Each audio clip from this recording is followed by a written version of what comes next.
muslimah yang dapat hadir bersama-sama kita di petang maghrib ini untuk kita membicarakan sedikit berkaitan dengan konsep pengorbanan Islam, yang mana konsep pengorbanan di dalam Islam ini agak berbeza kalau kita melihat dibandingkan dengan agama-agama yang lain.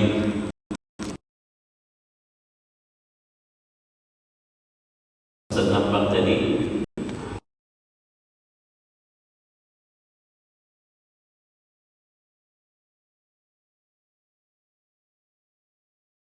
yang dimungkinkan di dalam hadis, hingga perlu kita ingat bahawa di dalam Islam perayaan yang terbesar yang ada di dalam Islam adalah Idul Adha dan Idul Fitri. Itu merupakan dua perayaan yang terbesar di dalam Islam.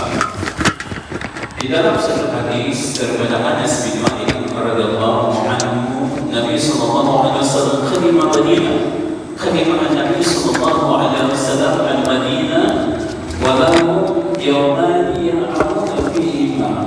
Faqala Nabi sallallahu alaihi wasallam, ma hadhani al-yawman? Faqalu kunna nal'abu fihima fil jahiliyyah. Faqala Nabi sallallahu alaihi wasallam, inna Allah qad abda'akum bihima khairan minhuma, Idul Adha wa Idul Fitri.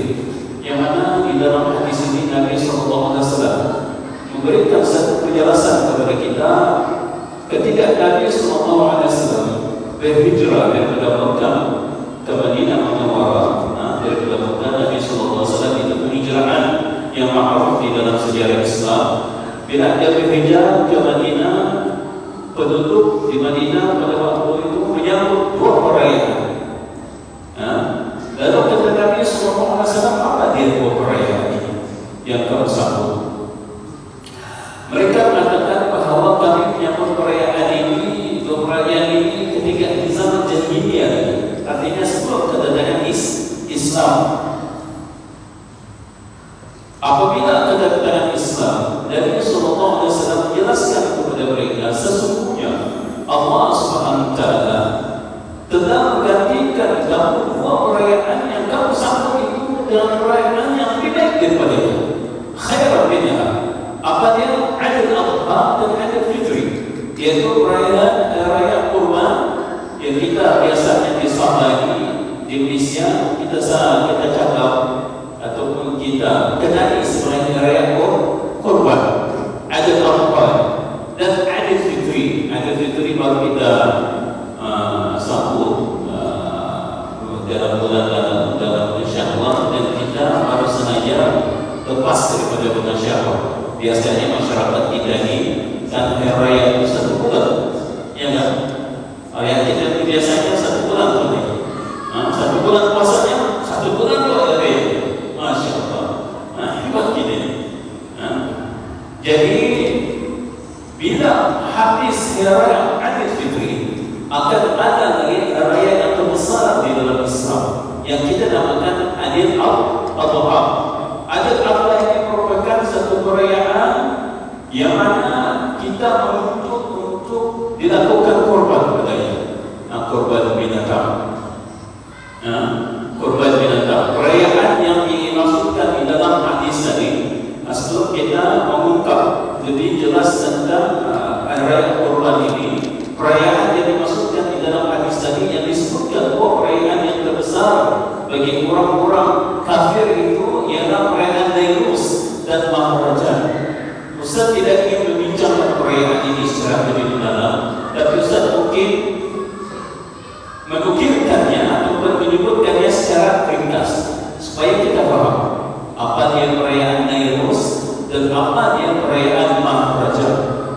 Perayaan Nairus ini merupakan satu perayaan yang disambut oleh orang-orang Parsi pada 21 Mac setiap tahun, yang mana di dalam perayaan ini mereka menyambutnya berdasar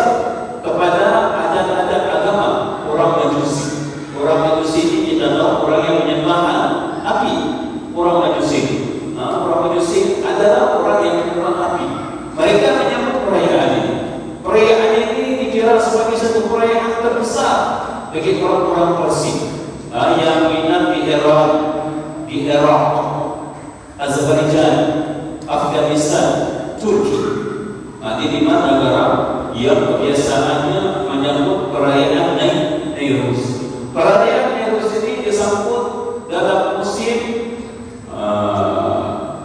bunga.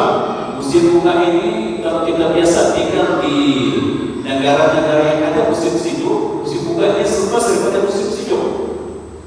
Musim bunga ini selepas daripada musim sejuk. Ustaz biasa tinggal di Jordan 9 tahun setengah, di Morocco 3 tahun setengah. Biasa ada musim sejuk di negara-negara kita melalui musim sejuk. Lepas daripada musim sejuk ini kita namakan sebagai musim bunga. Dalam musim bunga inilah mereka menyambut perayaan Nairuz ini. Bagaimana mereka menyambut perayaan Nairuz ini? Nairuz ini mereka akan menghidupkan satu api jaga besar. Api itu sudah besar, kan? Orang hidupkan api. Bila sudah dihidupkan api, apa yang mereka lakukan? Orang akan melakukan dari sana lari melompat di atas api. Melompat di atas api. Ini kepercayaan orang. Kepercayaan orang. Kita di dalam Islam tidak juga diberi bahasa kita ini memperolok-olok, kan?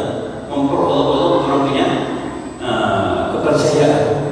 Kita ya biasa sebagai seorang yang beragama Islam, kita biasa dengan orang punya kepercayaan, orang punya kepercayaan. Atau diriku bagi jadi bagi kamu agama, bagi aku agama.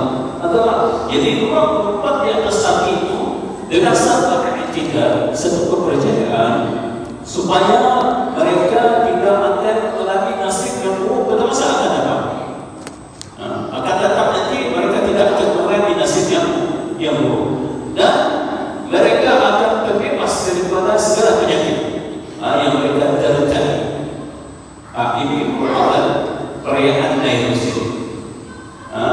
Sedangkan perayaan Maharaja ini disambut pada bulan Tishrin Awal. Tishrin Awal itu merupakan bulan Arab, yang mana Tishrin Awal ini lalu dalam bulan 3, bulan Oktober, bulan 10. Orang sambut perayaan ini dalam musim gugur. Musim sejuk dulu, lepas musim sejuk, musim bunga, lepas musim bunga baru musim gugur, lepas gugur baru musim panas, musim saifi kita panggil di dalam Arab. Jadi musim gugur ini, perayaan Maharaja ini disambut selama lebih kurang 6 hari. Kenapa mereka menyambut perayaan Maharaja ini?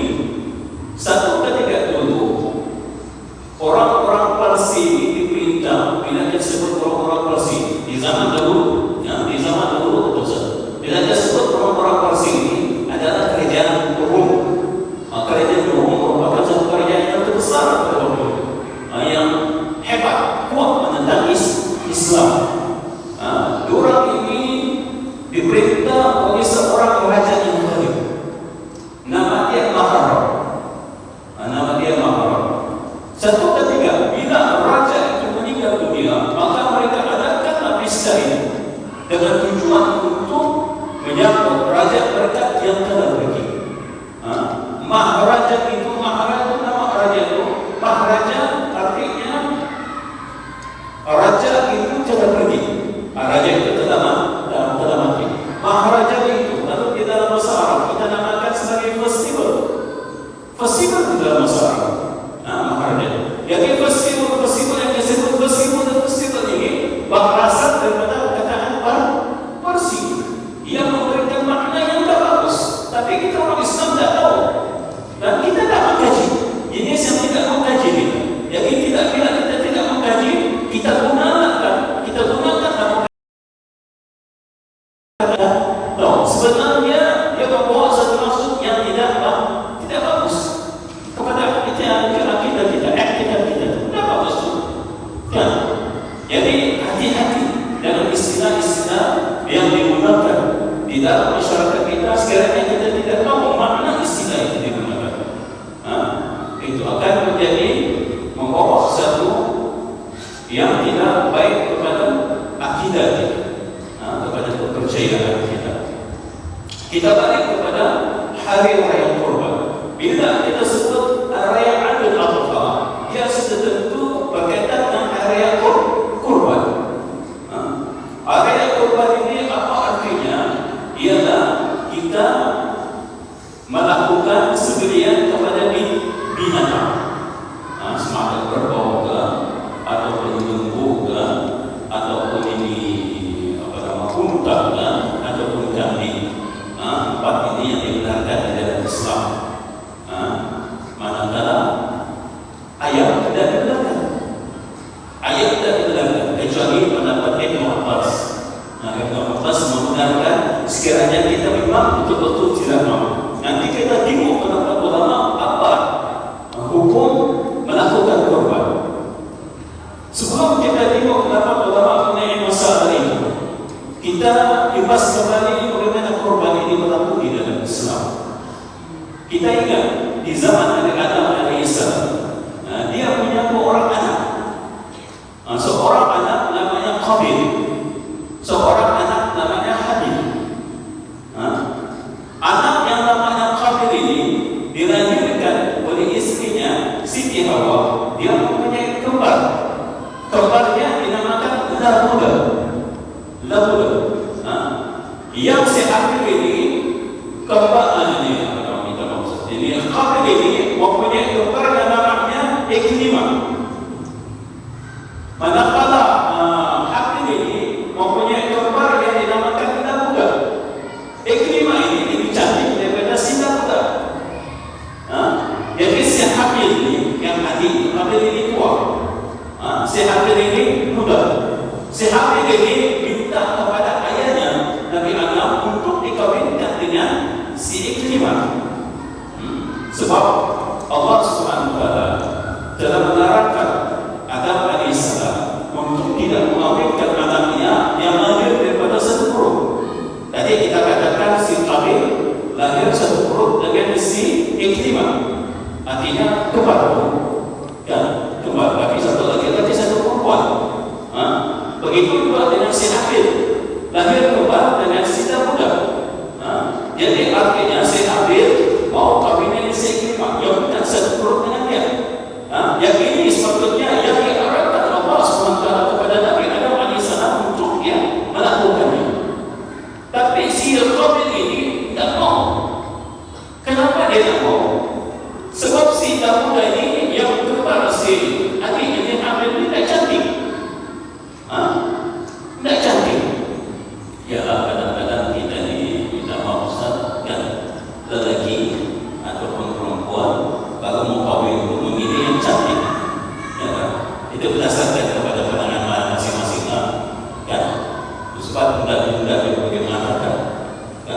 Tuan Haji memilih isteri Tuan Haji bagi pandangan Tuan ini cantik, kan? Tak boleh berkata mengatakan pilih cantik, pilih Tuan Haji, kan? Tak boleh macam itu. Tapi itu apa boleh Ustaz itu? Bagi aku cantik. Itulah kata Ustaz pandangan kita.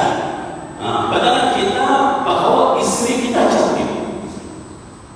Jadi kita tidak boleh menafikan pandangan orang lain terhadap isteri kita. Masing-masing ada pandangan.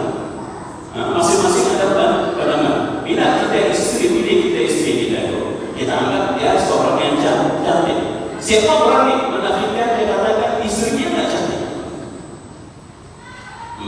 Tidak ada ibu-ibu di situ. Mungkin ada sikit. Ada yang ada berang bawa bini-bini itu. Siapa yang boleh menafikan mengatakan bininya tak cantik? Angkat tangan. Siapa boleh menafikan? Tidak ada satu orang boleh menafikan. Tidak pakai rumah, Aina, payah ni. Jadi bagi pandangan kita itu isteri kita yang kita pilih itu cantik. Begitulah pandangan si Habil kepada si Ikrimah. Dia mengatakan bahawa Ikrimah ini cantik. Jadi dia mau kawin dengan si Ikrimah. Tapi setelah dia menentang, dia kata tidak, aku mau kawin dengan si Ikrimah. Aku punya saudara sepurut, artinya saudara kembar.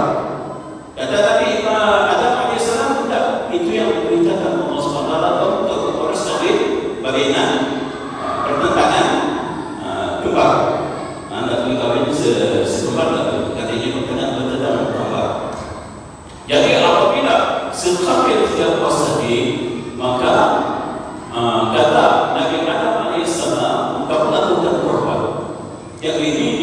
disebutkan oleh Allah SWT dalam surah Al-Ma'idah ayat yang ke-27.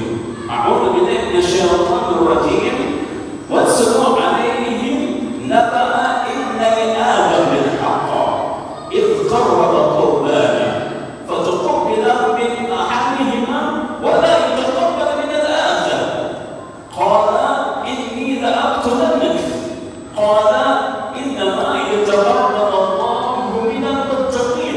Yang mana di dalam ayat ini dinyatakan kata Allah SWT kamu bacakan ke atas mereka, ke atas manusia ini supaya menjadi satu pelajaran kepada kita tentang dua orang anak Adam, kisah sebenar tentang dua orang anak Adam ini. Apabila kedua-duanya mau bersyirik berbuat dengan ijma, maka Nabi Adam AS di dalam ayat itu mereka disuruh untuk melakukan kurban. Sekali ini kerjanya bercucuk tanam, artinya menanam sayur-sayuran. Si Habil ini kerjanya beternak binatang. Jadi mereka berdua diminta untuk memberikan yang terbaik daripada ternakan mereka. Dia maka diberikan Habil berikan yang terbaik daripada dia punya binatang. Begitu yang si Habil. Tapi akhirnya yang diterima ialah si Habil. Kenapa diterima? Sebab dia memberikannya dengan ikhlas.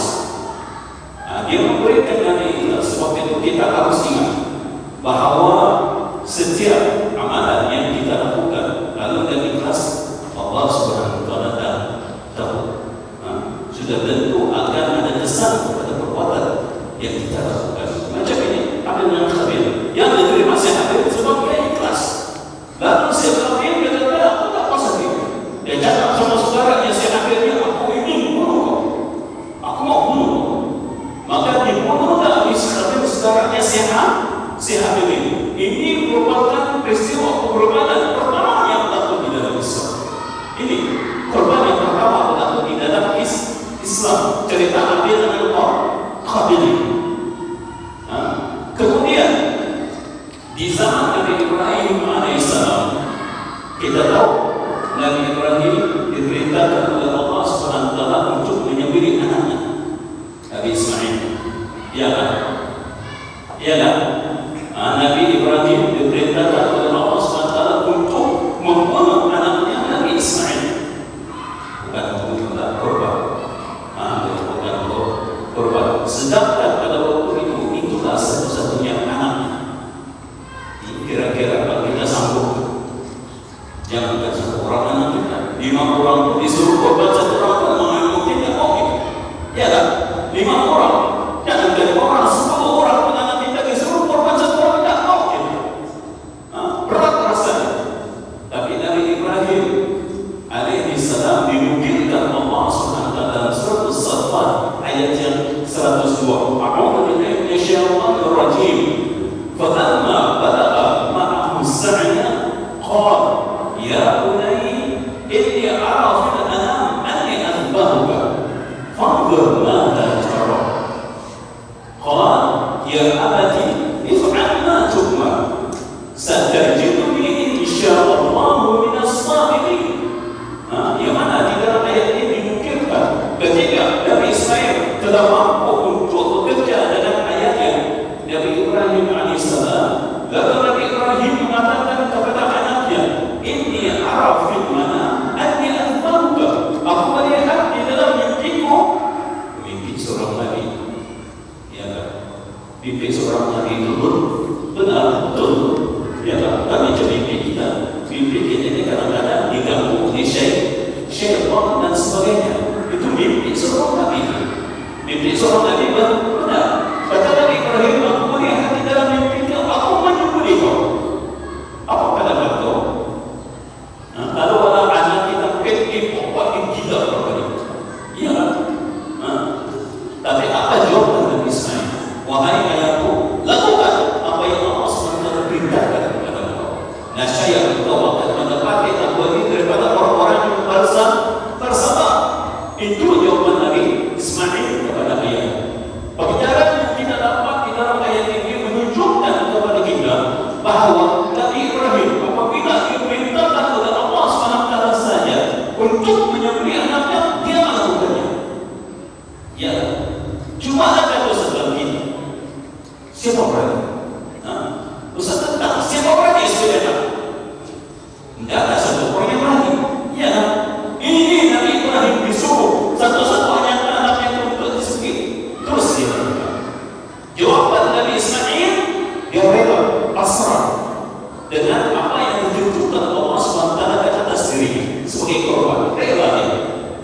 ditunjukkan kepada kita di dalam ayat ini bahwa kedua orang Nabi ini mempunyai keimanan yang begitu tinggi kepada Allah SWT. Metode mereka dimantap metode. Anda ada buat metode. Apa yang diperintah oleh Allah SWT kita kerjakan. Tapi kita hari ini disajikan dengan ayat-ayat Al-Quran, disajikan dengan hadis-hadis Nabi SAW, disuruh untuk mengajarkan perintah-perintah Allah SWT, macam-macam alasan yang kita bagi. Iya kan? Macam-macam alasan yang kita bagikan. Betul tak? Disuruh dengan merokok juga kita. Ada tadi, Masya Allah. Ada dalilnya lagi. Kenapa dia beri merokok? Hebat ini kita. Kan? Artinya kita menentang, tidak menentang. Menentang itu. Iya kan? Disuruh untuk sembahyang, macam-macam dari alasan kita. Disuruh untuk puasa, macam-macam dari alasan kita. Ialah mungkin kalau puasa Ramadan itu okey. Kan? Puasa sunat 6 hari dalam bulan Syawal, siapa yang dapat melakukan? Itu ada hadis. Ada hadis yang dulu Ustaz datang di sini, di sana. Sebab Ustaz ini orang Senayan. Ini kelasnya Ustaz ini tidak yang asal. Kelasnya Ustaz di sini. Kami dari yang 1 sampai yang 5 kami di sini. Tapi orang heran macam mana Ustaz itu wajib daripada kita dia itu mungkin rezeki yang Allah SWT berikan kepada Ustaz. Sejak kita 5, habis kita 5, Ustaz sudah meninggalkan sedekah menuntut ilmu agama. Sejak kita 5, Ustaz jarang balik ke sedekah. Ustaz sudah meninggalkan sedekah untuk menuntut ilmu agama. Sebenarnya Ustaz di Bangkok, sekolah di Bangkok di Bina, di Kedah. Di Bangkok Ustaz di sana, kemudian balik ke Sabah saja mengajar Ustaz mohon untuk kerja. Kumpulan Ustaz mengajar pun bukan di sana. Disuruh Ustaz berikan ketika mengajar di sana. Ustaz kata tak mau. Balik dulu dia. Dia kata kalau orang sana tak mau pergi sana. Ternyata saya mencari pengalaman. Dibuat Ustaz di Notari dia tak tahu di sana Ustaz mengajar. Tapi Ustaz kita mau mencari pengalaman di dalam kehidupan. Di Jordan selama 9 tahun setengah daripada dia keluar bahasa Arab sampai kepada Masjid itu. Jadi pengalaman yang semacam itu dapat kita gunakan untuk masyarakat kita. Apabila Ustaz ke Morocco, PhD di sana, ambil PhD, Ustaz Abdul Samad, terkenal Ustaz Abdul Samad yang Indonesia. Dia waktu itu ambil master degree. Ustaz sudah PhD, dia masih master degree. Ustaz bersama pada, tapi rezekinya tak kira daripada Ustaz. Kan? Rezeki masing-masing. Rezeki masing-masing. Kemarin kita kepada cerita kita yang asal.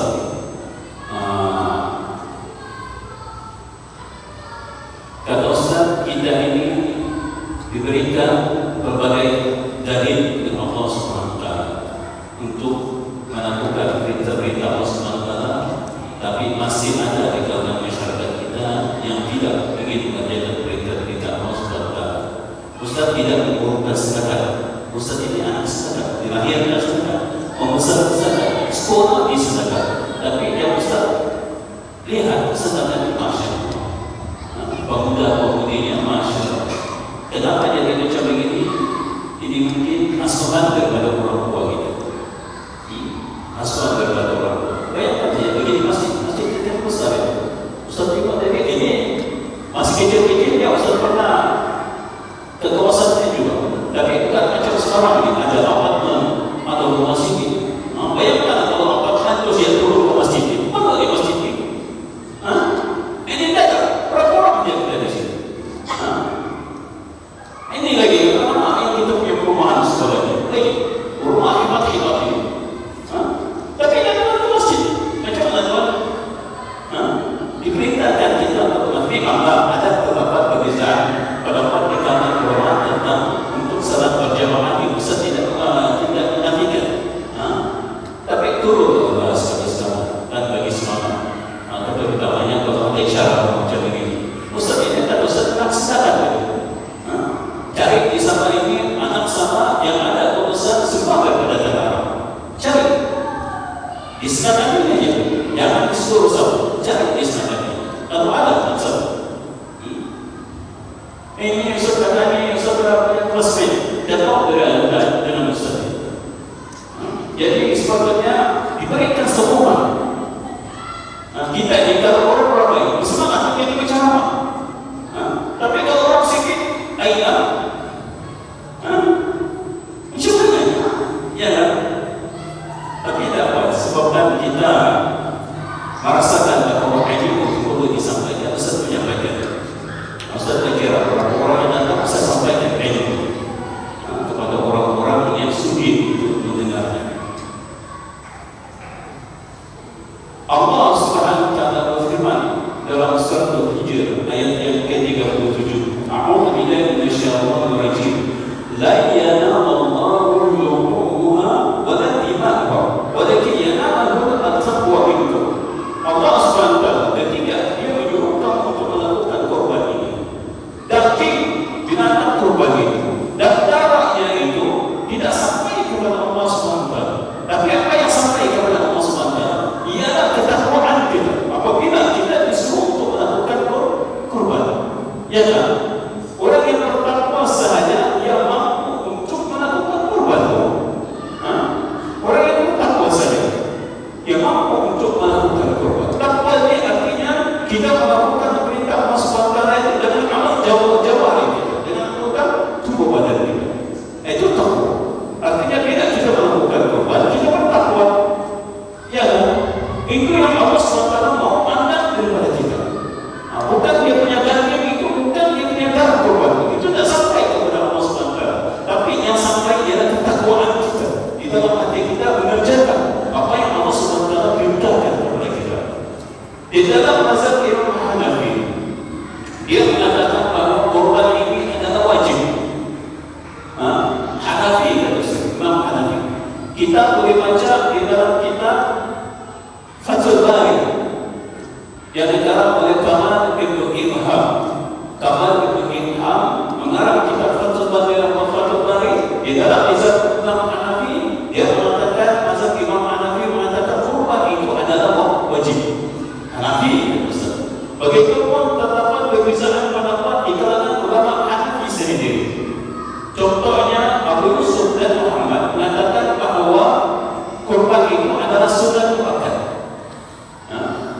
Bagi pendapat tiga ulama yang lain, Imam Syafi'i, Imam Maliki dan Imam Hambali, mereka mengatakan bahawa korban itu adalah sunat muakkad. Kita boleh tengok bagi Imam Syafi'i di dalam kitab Majmu', kalau Imam Hambali di dalam kitab Mughni, kalau mazhab Imam Hanafi di dalam kitab Mawahib Al-Jalil yang dikarang oleh Syekh Al-Hattam. Kita boleh tengok baca di sini tentang pendapat ulama berkaitan dengan itu. Cuma Imam Maliki mengatakan kalaulah kita mampu untuk melakukan korban, lakukan korban. Ini Imam Maliki. Imam Maliki mengatakan macam itu. Kalau kita mampu untuk melakukan korban, lakukan korban. Kata Ustaz ini hidup tadi di Jordan 9 tahun setengah. Jordan menamakan mazhab Imam Hanafi. Jordan itu menamakan mazhab Imam Hanafi. Walaupun Imam Hanafi sendiri mengatakan korban itu adalah wajib, tapi dia masyarakat Jordan tidak melakukannya. Mungkin orang mengambil pendapat ulama-ulama yang bisa mazhab Imam Hanafi. Yang lain yang mengatakan bahawa korban itu sudah muakkad. Ustaz tidak pernah nampak semua penduduk Jordan melakukan korban darah. Ustaz hidup dalam masyarakat Jordan. Dan dalam mazhab Imam Malik mengatakan kalau kita mampu kerjakan. Artinya kalau kita ada duit kerjakan. Sebab dia berdasarkan kepada dalil hadis Nabi SAW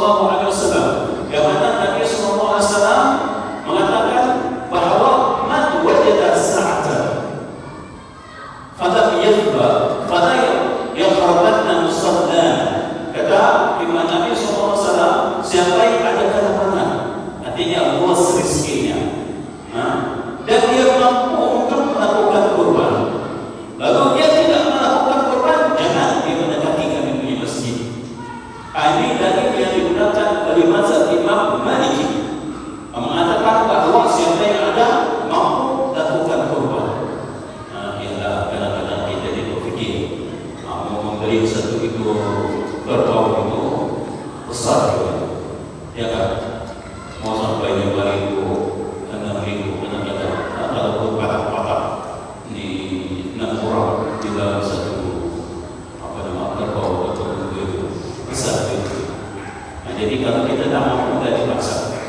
Imam Syafi'i kita mengatakan bahawa cukup sekali seumur hidup. Imam Syafi'i marra fil umur, artinya sekali sehidup, sekali seumur hidup. Imam Syafi'i mengatakan macam itu.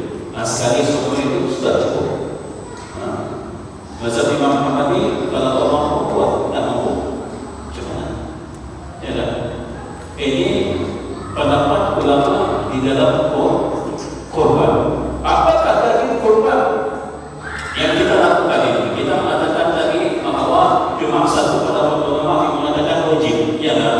Mengatakan ulama yang lain majoriti mengatakan sunat muakkad.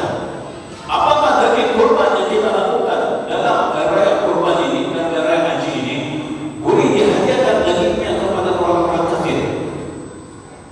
Boleh tak dihadiahkan kepada orang-orang kafir daging korban? Boleh kan? Ulama berbeza pendapat dalam masalah ini.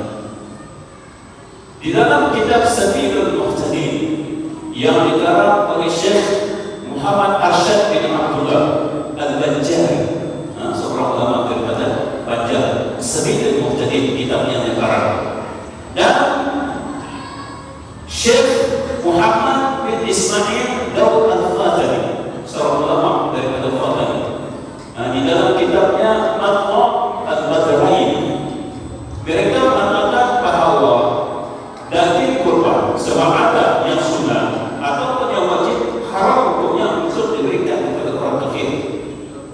Faham tak jawab Ustaz? Jangan kamu nanti besok-besok tak jawab Ustaz. Ustaz tak boleh besok-besok tak jawab Ustaz. Ustaz katakan buah ulama ini Muhammad Arsyad bin Abdullah Al-Banjari di dalam kitab Sabilul Muhtadin dan Muhammad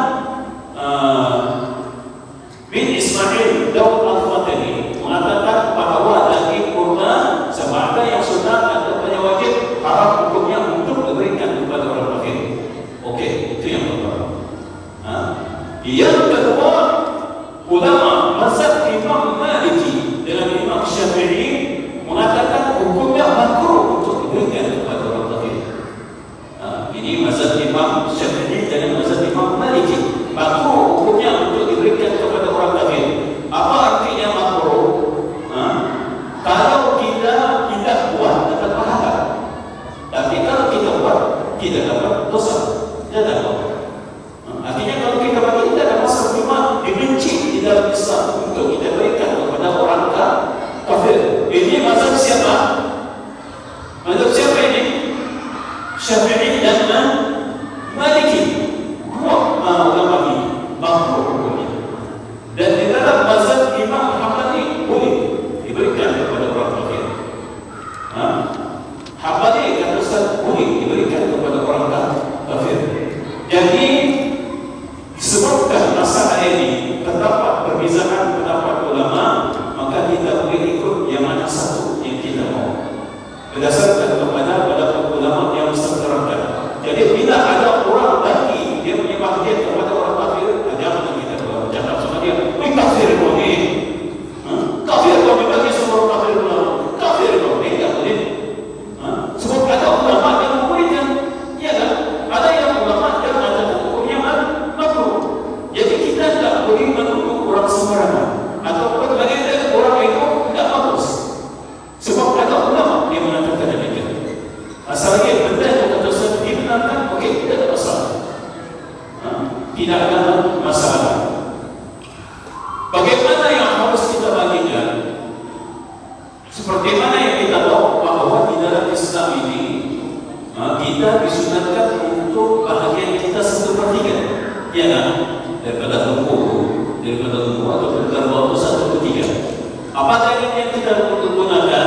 Dalilnya daripada Ibnu Abbas radhiyallahu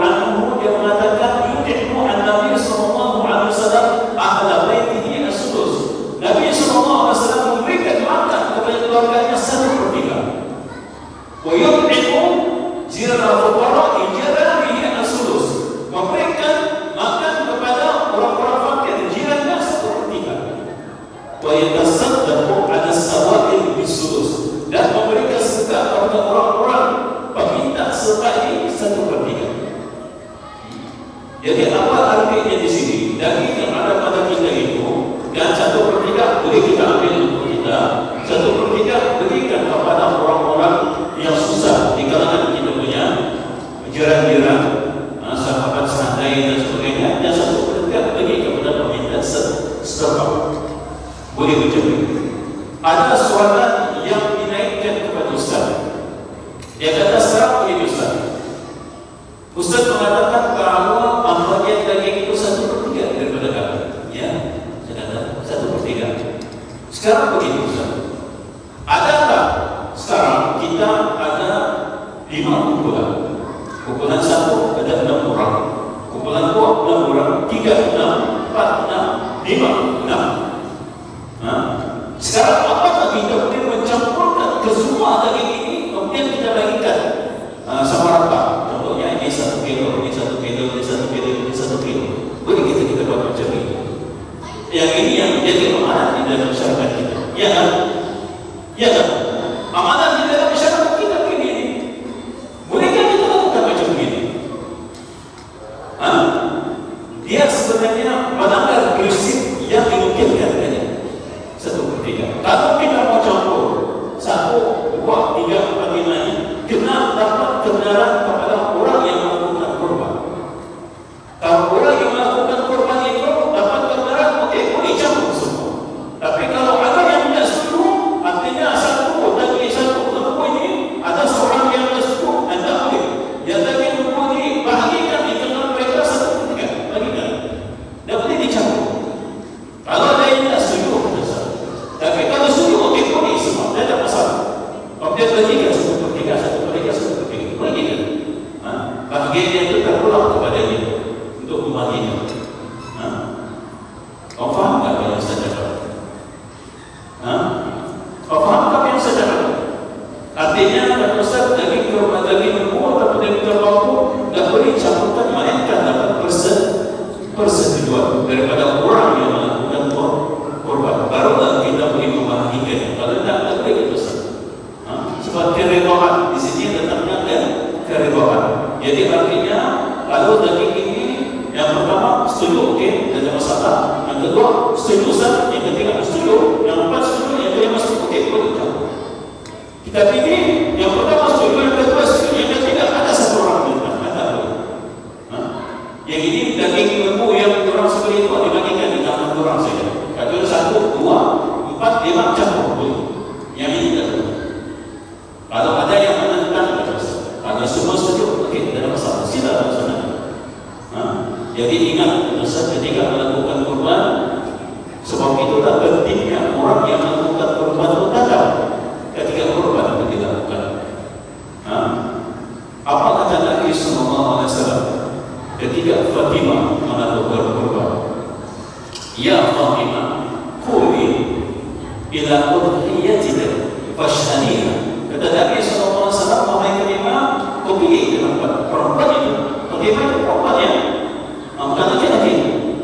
Wahai Fatimah, kata Nabi SAW, kau pergi ke tempat yang kau lakukan korban, yang kau lakukan korban, saksikan korban itu. Disuruh kita. Ini kita sekarang ini semuanya lepas tangan, angkat tangan, apa besar bagi, tak boleh. Begitu. Disunatkan kita hadir menyaksikan korban yang kita lakukan. Itu yang sebenarnya di dalam isi Islam. Tapi kita sekarang ini kebanyakannya tidak mengikut sunnah. Namanya hantam saja kita macam itu. Tak boleh. Di dalam Islam kita dalam hadir untuk menyaksikan korban kita, sebab nanti pembahagian kita harus ditanya. Kita mesti ditanya. Jadi mesti macam mana kita teruskan ataupun azan dulu.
Di MC di setiap Ustaz mungkin satu dua lagi dalam kuliah perubahan ini, apa yang mungkin Ustaz tidak lepaskan jemaah bertanya, kita bagi peluang kepada jemaah untuk bertanya. Nanti mungkin yang tariknya seterusnya Ustaz yang tak sebutkan, kadang-kadang berlaku di dalam masyarakat kita ini orang yang menyembelih binatang korban itu kita mau Ustaz, kita mau cakap kadang-kadang dia menentukan sesuatu yang dia mau daripada korban. Artinya, okey, bagi aku ikut contohnya. Contohnya lah, kan? Orang yang menentukan korban, sedangkan itu tidak dibenarkan di dalam Islam.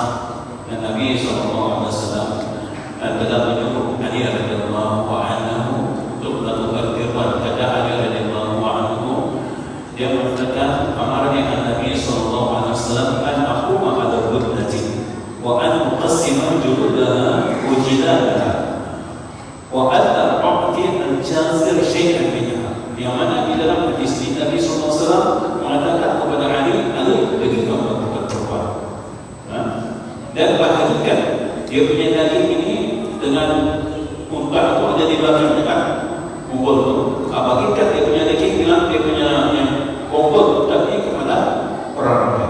Dan jangan kau anda tumati al-jazir syai'an minha, dan jangan kau bagi orang yang menyembelih itu sebahagian ataupun sikit daripada yang kau bagi.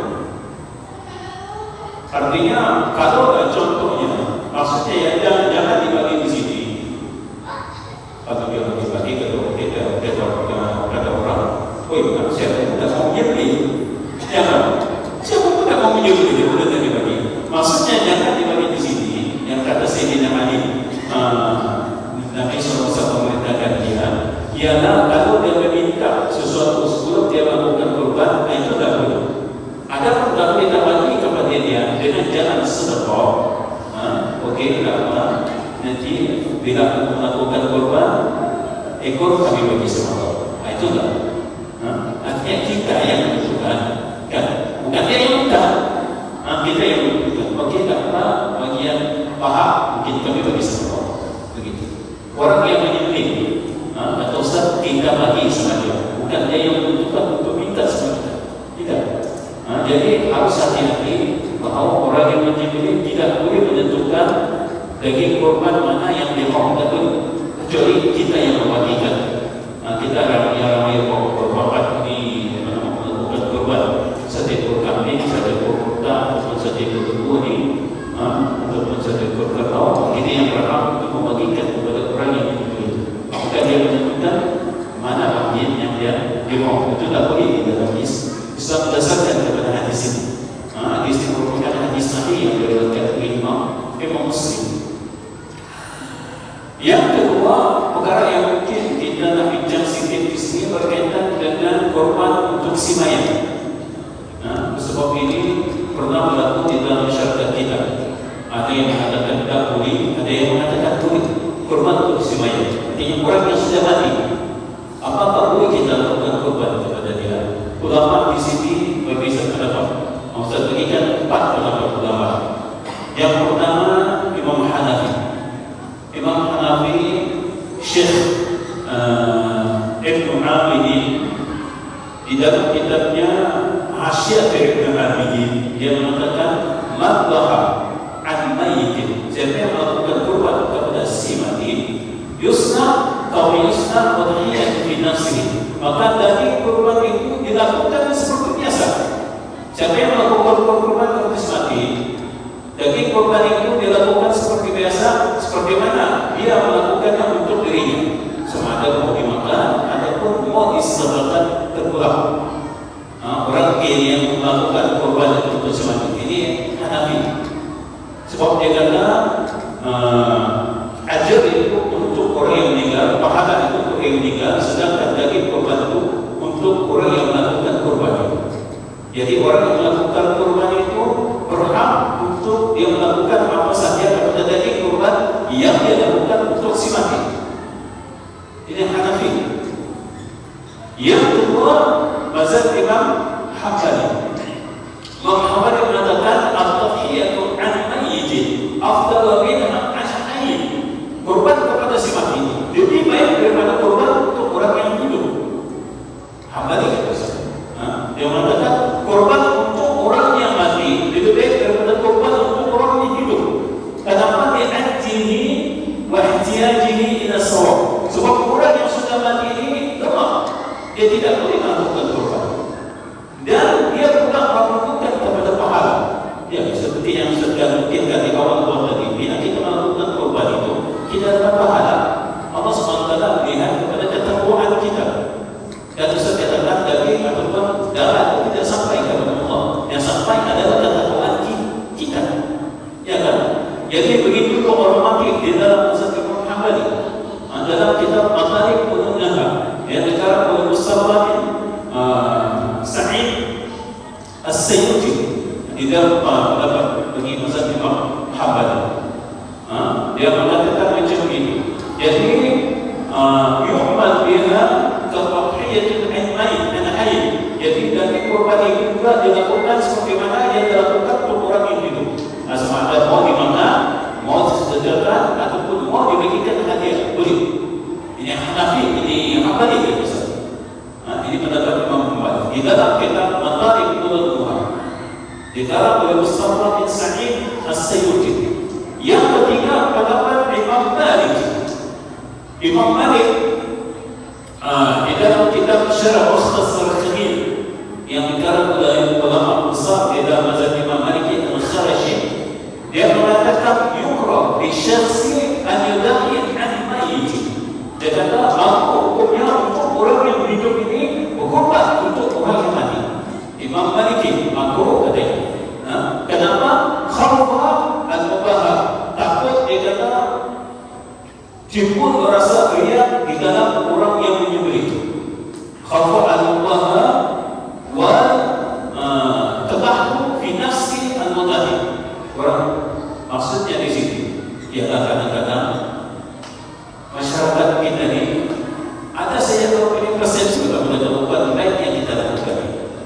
masyarakat kita. Oh, mantap dia kaya, mau menunjuk-nunjuk pula dia melakukan korban untuk semati. Dan persepsi masyarakat kita, persepsi masyarakat kita macam ini. Jadi itu kata Imam Malik. Kenapa? Sebab takut ada perasaan sombong di dalam hatinya untuk menunjuk-nunjuk dia ini punya kemampuan untuk melakukan korban kepada semati.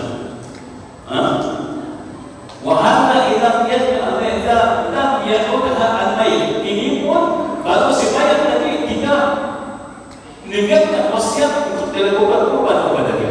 Adapun sekiranya mayat wa illa, kalau si mayat tadi melakukan ataupun memberikan wasiat untuk dilakukan korban kepadanya, di dalam mazhab Imam Malik lakukan. Itu boleh dilakukan. Kalau si mayat tadi meninggalkan wasiat kepada dia punya waris untuk melakukan korban kepada dia, boleh. Maka dosa. Maliki asalnya makruh. Kenapa? Takut menimbulkan perasaan riya, perasaan berbeda-beda di dalam hati orang yang melakukan korban. Maliki asalnya macam ini. Sekiranya semayat tidak meninggalkan wasiat apa-apa, tapi kalau semayat meninggalkan wasiat, okey, tidak mesti dilakukan. Ini Maliki. Di dalam kitab Ustaz kata, di dalam kitab Maliki itu syarah mukhtasar Khalil al-Kharji. Tapi itulah masalahnya, kita tidak Ustaz sebutkan ini semuanya dalam bahasa Arab. Ada yang masalah masyarakat kita mana-mana yang baca bahasa Arab. Dan itu cuma satu terjemahan dari mana. Dan di dalam mazhab Imam Syafi'i dia kata la tadhiyatu 'anil ghair bi ghairi izni.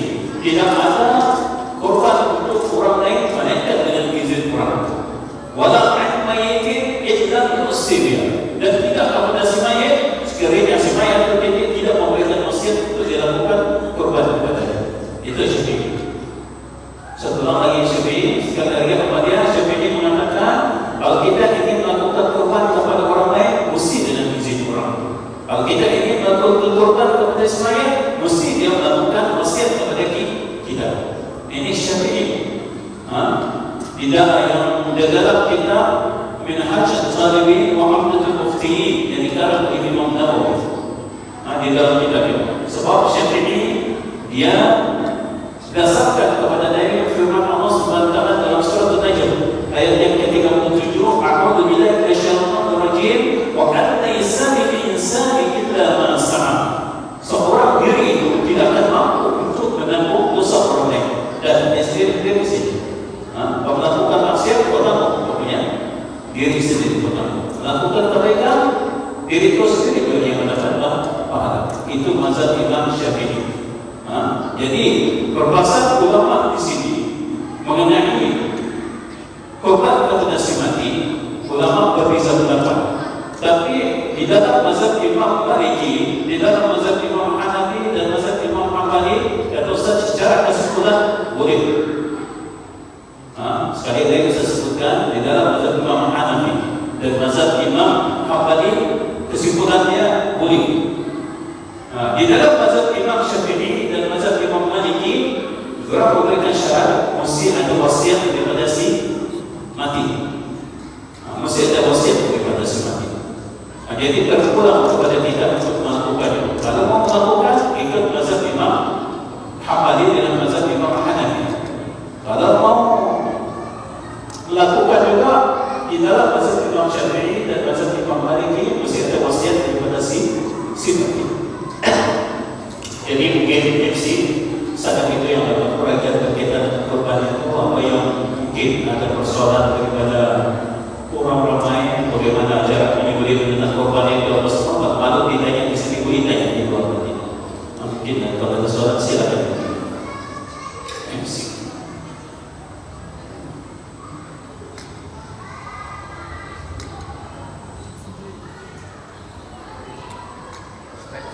Ada mikrofon tak?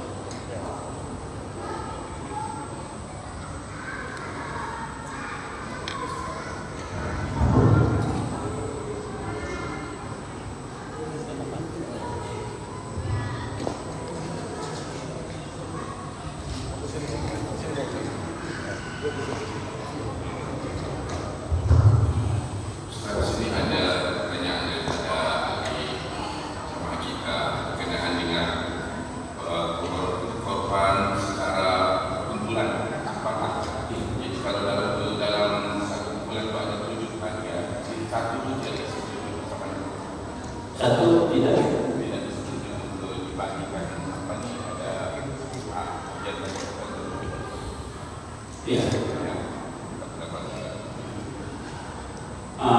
Kita punya MC kita, Abang kita ini mengatakan bila kita melakukan korban, semua ada tumbuhan berbau, ada berundak, ada 7 bahagian, ya kan? Dasar 7 bahagian itu dalilnya di dalam hadis Jabir. Jabir mengatakan Nabi sallallahu alaihi wasallam bil Hudaybiyah, kami melakukan korban bersama Nabi sallallahu alaihi wasallam di Hudaybiyah. Baru kata Nabi sallallahu alaihi wasallam, al-qudatu an sab'atin wal baqaru an sab'atin. Unta untuk 7 bahagian dan lembu untuk 7 bahagian. Ini tadi menunjukkan bahwa unta, lembu atau kerbau itu boleh 7 orang. Boleh 7 orang. Jadi secara poin, di dalam kita melakukan korban yang 7 orang untuk 1 ekor lembu ini, kan semua setuju untuk contohnya dilakukan pembahagian kita punya daging itu berdasarkan kepada 7 yang jadi contohnya sekarang kita ikut kepada cara model kita. 1 ekor lembu contohnya ada lebih kurang 80 kilo, ada kan? 80 kilo contoh. Kalau bagi 7 berapa satu orang? Kalau bagi 7 berapa? Siapa yang sampai matematik di sini? 80 bagi 7 berapa? 11 kan? 11. Okey. 80 bagi 7 11. Artinya 11 kilo satu orang. Ada 11 kilo, 11 kilo, 11 kilo. Okey, masing-masing dengan dia punya bahagian. Apa yang dia lakukan dan bahagiannya. Tapi harus diingat dan Ustaz, di dalam bahagian yang 11 kilo itu 1/3 untuk keluarga dia. Boleh dia makan sendiri. 1/3 untuk jiran-jiran dia yang miskin. Dan 1/3 untuk orang-orang yang meminta sedekah. Okey, dia ada 1/3 untuk dia, 1/3 untuk jiran dia, 1/3 untuk disedekahkan. Habis. Yang dia punya bagian untuk keluarga dia, yang itu untuk orang-orang miskin, yang itu untuk orang-orang yang disedekahkan. Yang disedekahkan ini kepada siapa tidak? Yang disedekahkan kita pulang kepada dia. Maksud dalam ini di situ ada satu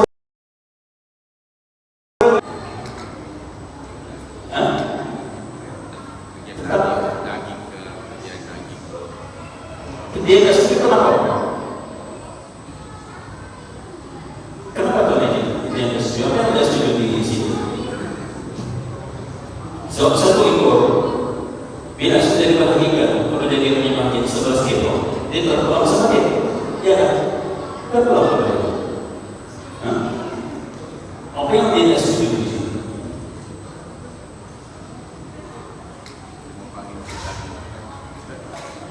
Ataupun contohnya dia bisa tidak paham sedikit dan ini apa punya ini. Oke, sekarang kita melakukan korban dan kita 7 orang dan ada 1 orang daripada kita mengatakan korban aku yang melakukan ini aku bagikan hadiah saja semua orang. Dia tak setuju. Mana boleh korban macam ini? Dia kata mau bagikan hadiah saja semua orang. Sekarang punya orang kita itu maka tidak mau bagikan. Aku tak setuju. Kalau macam ini bertentang kena cari orang lain. Kena cari orang lain yang tadi yang memaafkan. Jadi pasal dia keluarkan. Sebab asalnya boleh, tidak ada masalah. Bahagian yang kita ada itu kita mau bagi siapa pun tidak ada masalah. Kita mau bagi hadiah pun tidak ada masalah. Kita mau buat akikah pun tidak ada masalah. Tidak ada masalah. Apa yang kita buat itu kita punya ego. Artinya semua kita berniat untuk kita akikahkan kepada mereka. Boleh tidak boleh. Dan dia mana? Apa kata ini? Apa nama? Anas bin Malik. Dia katakan, "Kharajna ma'a Nabi sallallahu alaihi wasallam muhallina bil hajj. Fa amarna sallallahu alaihi wasallam an nashtarika fi baqarati wa ibli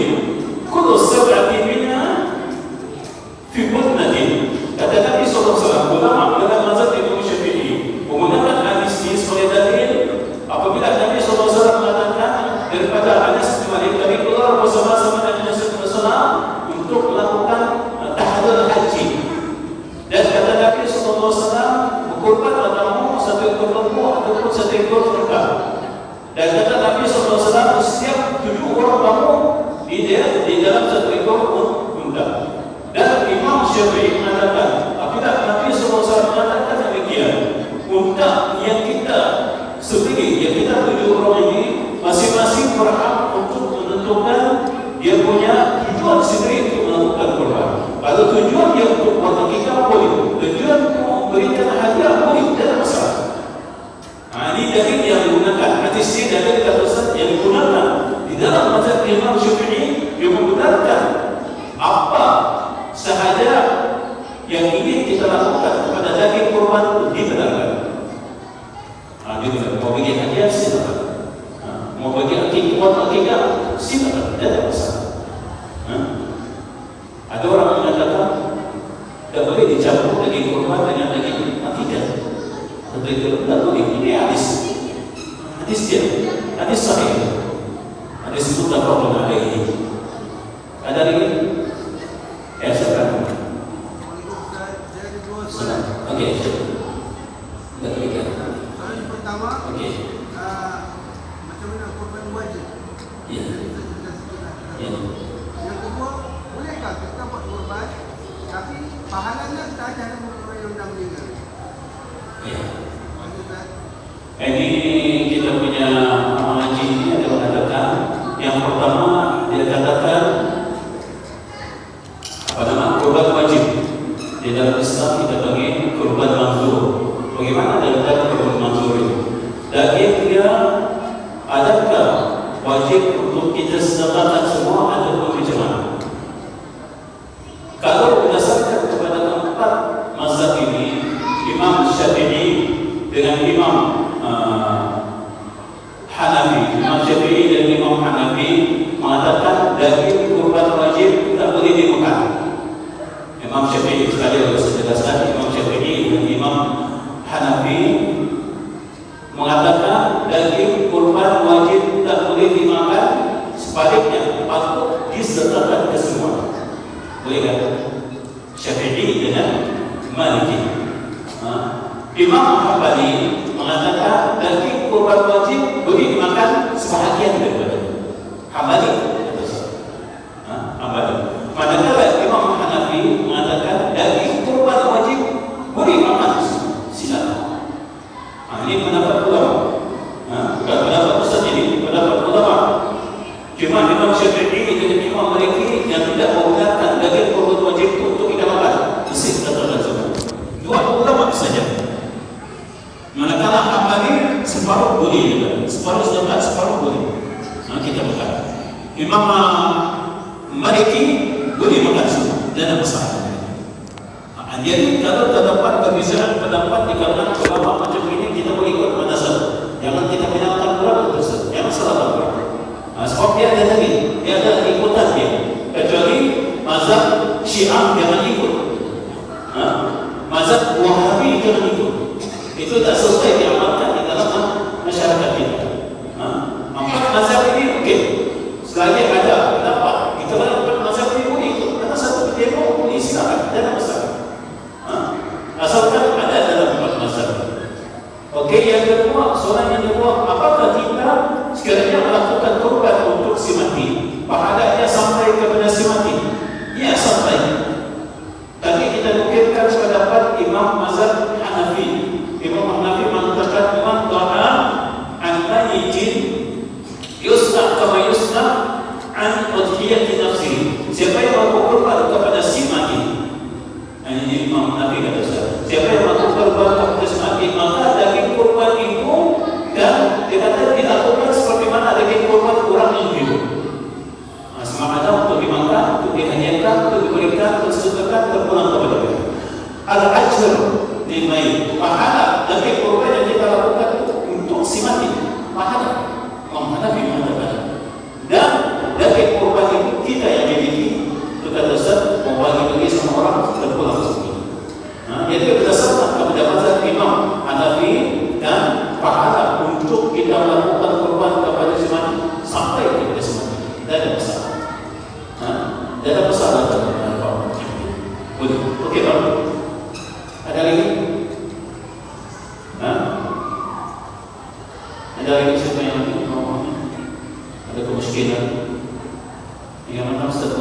bisa jawab insyaallah.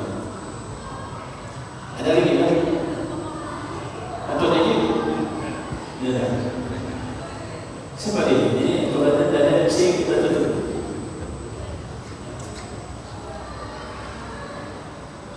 Ya. Apa udah? Ada?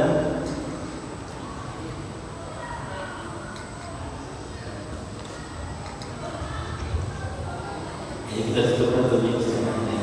Tadi apa yang baik datang dari Allah SWT dan buruk datang dari diri Islam sebagai manusia biasa. Ini taufik hidayah. Assalamualaikum warahmatullahi wabarakatuh. Alhamdulillah, terima kasih kepada masyarakat UMS Mantan Timbalan Menteri Kerajaan Negeri Sabah. Sebelum itu izinkan saya menjemput musim masjid